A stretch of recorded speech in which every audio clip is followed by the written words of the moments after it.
Recently I was at a party and I bumped into an ex-partner of mine, mutual friends, and she was there with her husband. We speak. We didn't speak for many years, but we speak. But we hadn't spoken for some time. So we got into a conversation. We asked each other how we were, polite stuff really. And I went on to start telling her about what I was doing in my life and what I'd done and the decisions I'd made about my life and where I was when I was with her and where I am now, and that I'd made a decision to leave the business.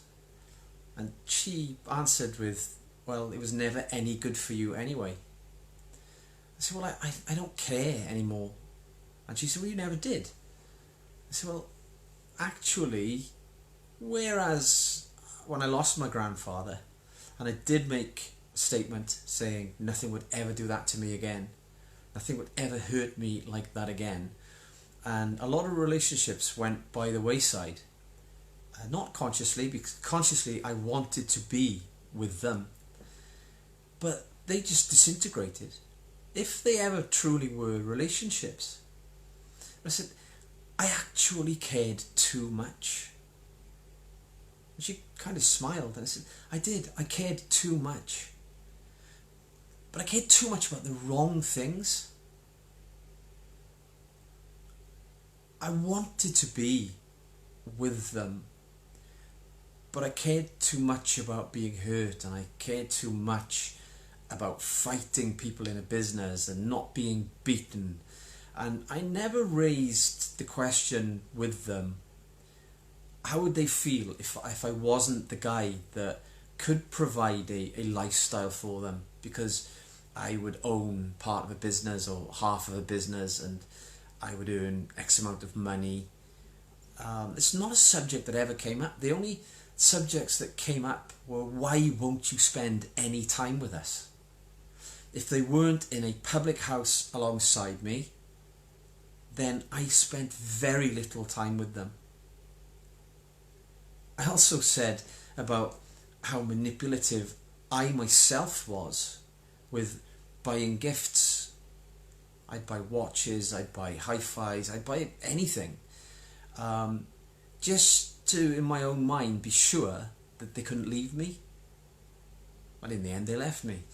In the end, they couldn't put up with the lack of a relationship.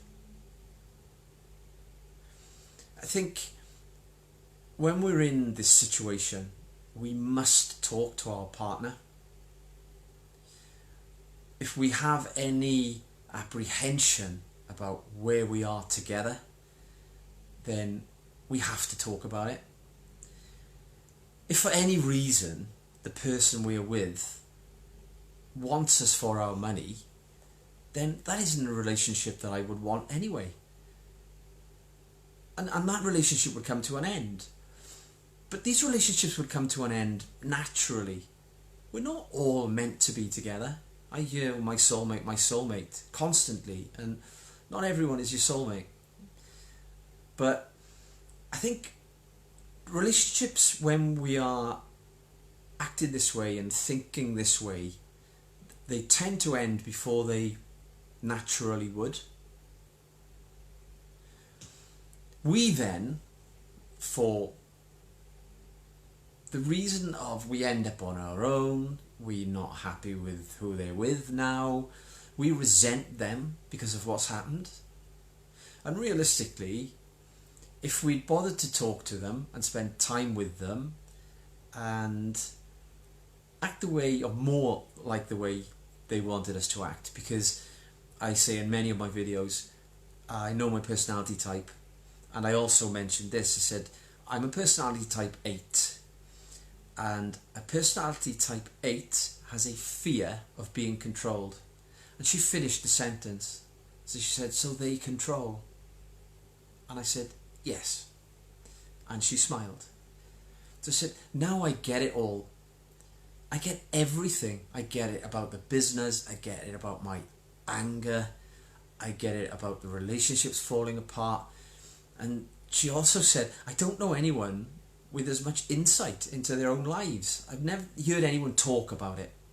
So I've spent many hours not analysing, she used the word analysing, but really going through decisions I had made in life, why I was so angry. Obviously, the business was making me angry, but the underlying issues with my lack of commitment to the women in my life. And yeah, now it all makes sense. But it would have been far easier if I'd breached that subject with them and asked them how they felt and actually spoken to them before I made assumptions about how I thought they felt and ended up without them in my life.